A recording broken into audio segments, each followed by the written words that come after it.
Tablet ఆ! మిత్రులు అడుగుతున్నారు. టాబ్లెట్ లేకుండా అంగంని గట్టిపరుచుకునే పద్ధతి ఏమైనా ఉందా? ఉంది. ఈ టాబ్లెట్స్ కేవలం 15, 20 ఏళ్ల కింద నుంచే వచ్చాయి మార్కెట్‌లోకి. మరి పూర్వంలో ఎలా చేసేవాళ్ళు? దీనికోసమని రెగ్యులర్‌గా శరీరం బరువు పెరగకుండా చూసుకోవడము, ఎక్సర్సైజ్ చేయడము, ఇట్లాంటివన్నీ చేస్తూ ఉంటే మన బరువు కంట్రోల్‌లో ఉన్నంత కాలము వాళ్ళు ఎక్కువ కాలం శృంగారాన్ని చేయగలరు. ఈ శృంగారము ఎక్కువ టైం చేయాలనుకున్నప్పుడు యాంగ్జైటీ అంటారు. ఆతృత తగ్గించుకోవాలి. కొద్దిమందికి అమ్మాయిల్ని ఇలా చూస్తే చాలు వాళ్ళకు ఎరెక్షన్ వస్తుంది. అమ్మాయిని టచ్ చేసి చేయకముందే నీరు గారిపోతారు. అలా కాకుండా కొంచెం ఉత్సాహాన్ని తగ్గించుకోవాలి. తర్వాత టచ్‌ని ఎంజాయ్ చేయడం నేర్చుకోవాలి. టచ్‌ని ఎంజాయ్ చేసిన తర్వాత గానీ అమ్మాయి లోపలికి ఎంటర్ కాకూడదు. చాలామంది మగవాళ్ళకి ఏమిటంటే అంగం గట్టిపడగానే ఒక ఆతృత మొదలవుతుంది. ఈ అమ్మాయి లోపలికి పెట్టకముందే ఇది మెత్తగా అయిపోతుందేమో కనుక హడావిడిగా పెట్టేద్దాం అనుకుంటారు. దాన్ని కలోక్వియల్‌గా, జోకులర్‌గా పెట్రోల్ బంక్ బిజినెస్ అంటాం. పెట్రోల్ బంక్ బిజినెస్‌లో ఏమిటి రాగానే హడావిడిగా దాన్ని పైకి లేపుతారు. లోపలికి పెట్టేసి డీజిలో, పెట్రోలో వస్తారు. అలా కాదు. అమ్మాయి రెడీ కావడానికి సుమారుగా 20 నిమిషాలు పడుతుంది. ఆ 20 నిమిషాలు అంగస్తంభన ఇతను మెయింటైన్ చేసుకోగలగాలి. అంగస్తంభన 20 నిమిషాలు మెయింటైన్ చేసుకోవాలి. లోపలికి ఎంటర్ అయిన తర్వాత కనీసం 5-7 నిమిషాలు ఉండాలి. అందుకోసమని లోపలికి పెట్టిన తర్వాత ఒకవేళ ఫోర్ ప్లేలో ఇతను మెయింటైన్ చేసుకున్నా, ప్లే చేస్తున్నప్పుడు మళ్ళీ వేరే ఆలోచనలు రాకూడదు. ఆఫీస్‌లో ఆఫీసర్ గొడవ పడ్డాడనో, ఇన్‌కమ్ ట్యాక్స్ గొడవలో, మిగతా ప్రాబ్లమ్స్ గుర్తు రాకూడదు. అప్పుడు అమ్మాయి లోపలికి ఎంటర్ అయిన తర్వాత అమ్మాయి శరీర అంగాల్ని చూస్తూ ఎంజాయ్ చేయాలి. ఫేసు, చీకు, షోల్డర్సు వాటిని టచ్ చేస్తూ, వెంట్రుకల్లో ఇలా ఫింగర్స్ పెడుతూ స్ట్రక్చర్‌ను ఎంజాయ్ చేస్తున్నంత సేపు ఈ ఎరెక్షన్ ఉంటుంది. ఇది మానేసి వేరే ఆలోచన వచ్చిందనుకోండి, ఆ ఎరెక్షన్ మెయింటైన్ కాదు. కనుక అంగస్తంభన ఎక్కువ ఉండాలనుకుంటే, ఎక్కువ టైం ఉండాలనుకుంటే నేను ఇందాక చెప్పినటువంటి టెక్నిక్స్‌తో పాటు మనస్సు మీద కూడా కంట్రోల్ పెంచుకోవాలి. ఇలా ఇవన్నీ పెంచుకోవడం సాధ్యం కాని వాళ్ళకి మాత్రమే టాబ్లెట్స్. కనుక ముందు లైఫ్ స్టైల్ అంటారు. రెగ్యులర్‌గా రన్నింగ్ చేయడం. శృంగారానికి రన్నింగ్‌కు చాలా పోలికలుంటాయి. రన్నింగ్ చేసినప్పుడు కాళ్ళు లాగుతుంటాయి. శృంగారంలో కాళ్ళు లాగుతాయి. రన్నింగ్ చేస్తే ఆయాసం వస్తుంటుంది. దమ్ము సరిపోదు. శృంగారంలో కూడా సరిపోదు. బాగా హెవీగా తింటే రన్ చేయలేరు. హెవీగా తింటే సెక్స్ కూడా చేయలేరు. దీని అర్థం ఏంటి? ఒక 15, 20 నిమిషాలు రన్ చేయగలిగినంత స్టామినా ఉన్నవాళ్ళు మాత్రమే 5 నిమిషాలు సెక్స్ చేయగలరు. కనుక రెగ్యులర్‌గా ఏరోబిక్ ఎక్సర్సైజ్ చేయాలి. ఏమేంటి ఏరోబిక్ ఎక్సర్సైజు? మీరు యూట్యూబ్‌లో గనుక తీసుకొని ఏరోబిక్ ఎక్సర్సైజెస్ అని టైప్ చేస్తే మీకు వెరైటీ ఆఫ్ ఏరోబిక్ ఎక్సర్సైజ్ అన్నీ కూడా కనబడతాయి. ముఖ్యంగా రన్నింగు, జంపింగు, స్కిప్పింగు, స్విమ్మింగు ఇవన్నీ కూడా ఏరోబిక్ ఎక్సర్సైజెస్. రెండోది వెయిట్. వెయిట్‌లో మనకు దురదృష్టవశాత్తు తెలుగు రాష్ట్రాలలో మనం అన్నం పోర్షన్ ఎక్కువ తింటాం. అలా కాకుండా అన్నం గానీ, రొట్టెలు గానీ తిన్నప్పుడు కేవలం కార్బోహైడ్రేట్సే ఎక్కువొస్తాయి. అలా కాకుండా పప్పులు అది తీసుకుంటే వెజిటేరియన్స్, నాన్ వెజిటేరియన్స్ అయితే ఎగ్గు, తర్వాత మీటు వీటి వల్ల ప్రోటీన్స్ వస్తాయి. ఆయిల్స్‌ని కొద్దిగా తగ్గించుకోవాలి. తక్కువ ఆయిల్స్ తీసుకోవాలి.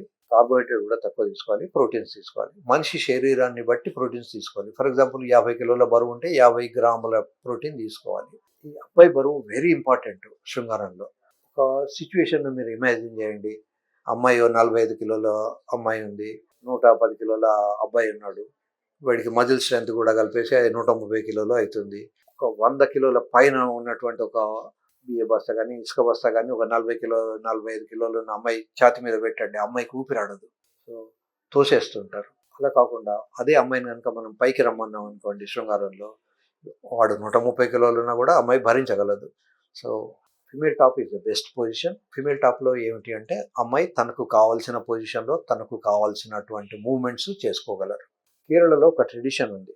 వాళ్ళ బెడ్‌రూమ్‌లో మంచం పైన ఒక తాడు వేలాడుతుంది. అబ్బాయి కింద పడుకుంటాడు.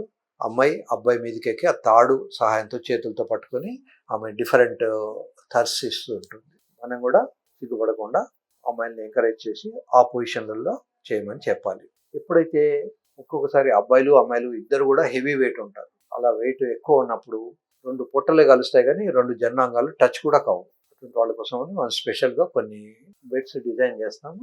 ఆ డిజైన్ చేసినప్పుడు అబ్బాయి బరువు అమ్మాయికి పడకుండా, అమ్మాయి బరువు అబ్బాయికి పడకుండా, తర్వాత వాళ్ళ శరీరాంగాలు టచ్ చేయడానికి వీలుగా రకరకాలైనటువంటి స్పెషల్‌గా డిజైన్ చేసి చెప్తాం వాళ్ళకు. ఫలానా రకమైన బెడ్‌లో మీరు పడుకోండి అని. ఈ వెయిట్ ట్రాన్స్‌మిట్ కాకుండా ఉండేందుకోసమని కొన్ని బెల్ట్స్ ఉంటాయి. తర్వాత కొన్ని పొజిషన్స్ ఉంటాయి. వాటి వల్ల దే విల్ గెట్ బెనిఫిటెడ్. తర్వాత టైం ఎక్కువ రావాలి అని అనుకునేది కొన్ని మిలియన్స్ ఆఫ్ ఇయర్స్ నుంచి కూడా ప్రతి వ్యక్తి కూడా ట్రై చేస్తూనే ఉన్నాడు.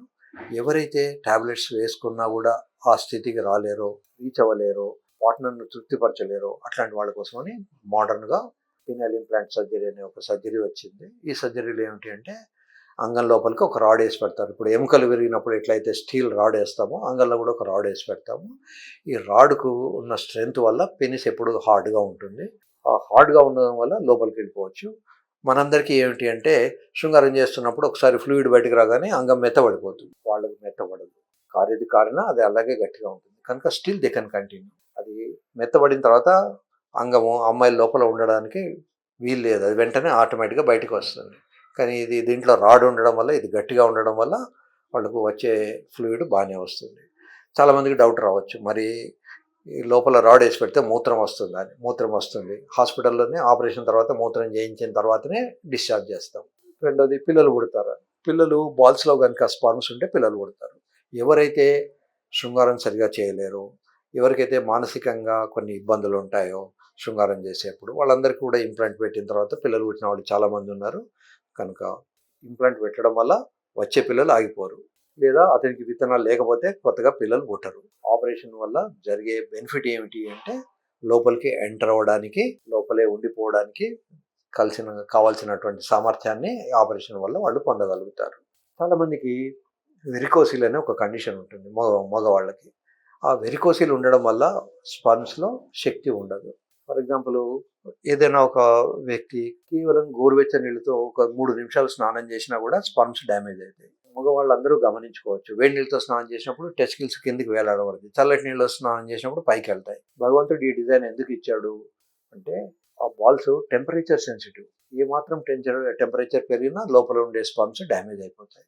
ఆ డ్యామేజ్ కాకుండా ఉండేందుకోసం టెంపరేచర్ పెరగగానే అది కిందికి వేలాడబడి టెంపరేచర్‌ను లాస్ చేసుకుంటాయి. ఇప్పుడు మనం వేడి వేడి అన్నాన్ని ప్లేట్‌లో పెట్టినామనుకోండి, దాన్ని స్పూన్‌తో మనం స్ప్రెడ్ చేసినప్పుడు టెంపరేచర్ తగ్గిపోయి తినడానికి వీలవుతుంది. సో, టెస్టికిల్స్ కూడా కిందికి స్ప్రెడ్ అయిపోయినప్పుడు దాని టెంపరేచర్ తగ్గించుకుంటుంది. వెరికోసిల్ ఉందా? వెరికోసిల్ ఉంటే దానికి ఏం చేయాలి? ఈ వెరికోసిల్ కూడా రివర్సిబుల్, ఇర్రివర్సిబుల్ స్టేజ్‌లు అని 2 ఉంటాయి. అది ఇర్రివర్సిబుల్ స్టేజ్‌లో మనం ఆపరేషన్ చేసినా దానికి రిజల్ట్స్ రావు. కనుక ఒకవేళ పెళ్ళైన తర్వాత 1 ఇయర్ లోపల పిల్లలు కాకపోతే వెరికోసిల్ ఉందా లేదా అనేది డాక్టర్ దగ్గరికెళ్ళి టెస్ట్ చేయించుకోవాలి. చాలామంది లేడీ డాక్టర్ దగ్గరికే వెళ్తారు. లేడీ డాక్టర్ గారు పరీక్ష చేసే అవకాశాలు తక్కువ ఉంటాయి మన దేశంలో.